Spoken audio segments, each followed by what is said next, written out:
Hello guys, still Helen here again. So this is not the kind of video I usually post on this channel, but hence is a beauty channel, so why not I thought to share this. So I have this customer of mine who have always, she complained about having this tattoo guy who tattooed a brow for her 13 years ago. So you could imagine the type of brows that was raining 13 years ago. Those kind of brows our parents would just draw like one. It looked like a map, like a road leading to somewhere. Now, this person who did this, they didn't even shape it well. The line of those brows were not accurate. One was bigger than the other.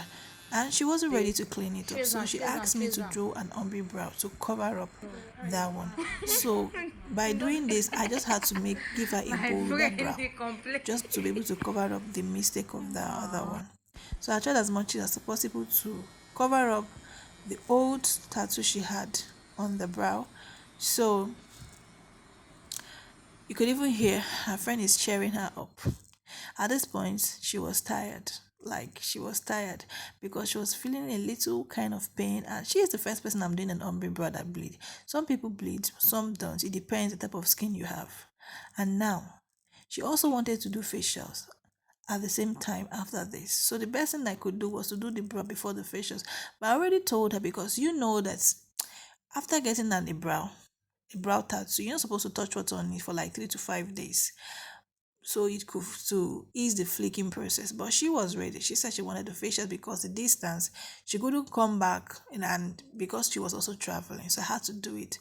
So this was the brow before, and this is what I did. So didn't I try? At least I tried. So let's go over to the facial part. So I had to put some tea tree oil into my steaming water. Get her ready. I know you will tell me why did I put a sponge or the facial sponge there?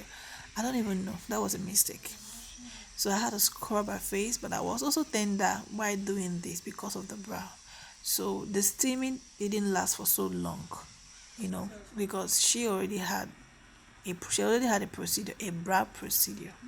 So if you can hear from the background, her friend is telling her that don't worry, Yes, cover your lips, that you should relax and chill, because at the end of the day, you'll be the one that will be enjoying the whole process, because at some point she was very, very tired. So hello, this is me.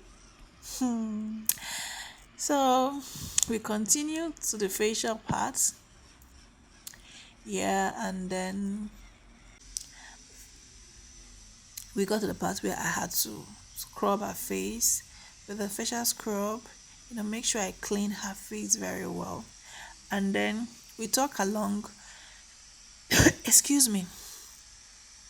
So while we were doing this, and at this point, she was somehow enjoying it now, because she said she could sleep a little while she was doing it. And then,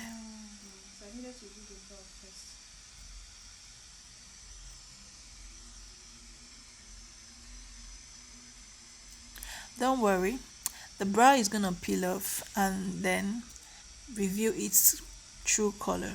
If you know what an ombre brow is, so you understand the flicking process. At some point it will flick and the brows no longer be visible before it will become visible to reveal its color. So she didn't want me to use pin because she felt the pin was very expensive, it was more painful rather.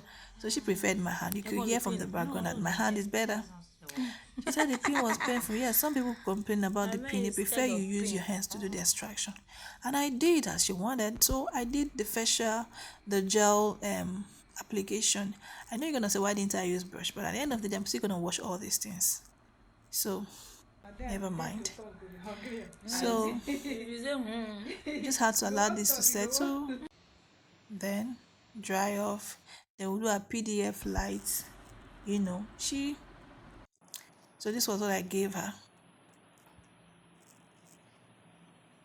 And then we are ready. So here we are done. She was just taking her last rest, or should I say the last nap for this section, because at some point she was sleeping, at some point she was awake, and here is the final result. So what do you think?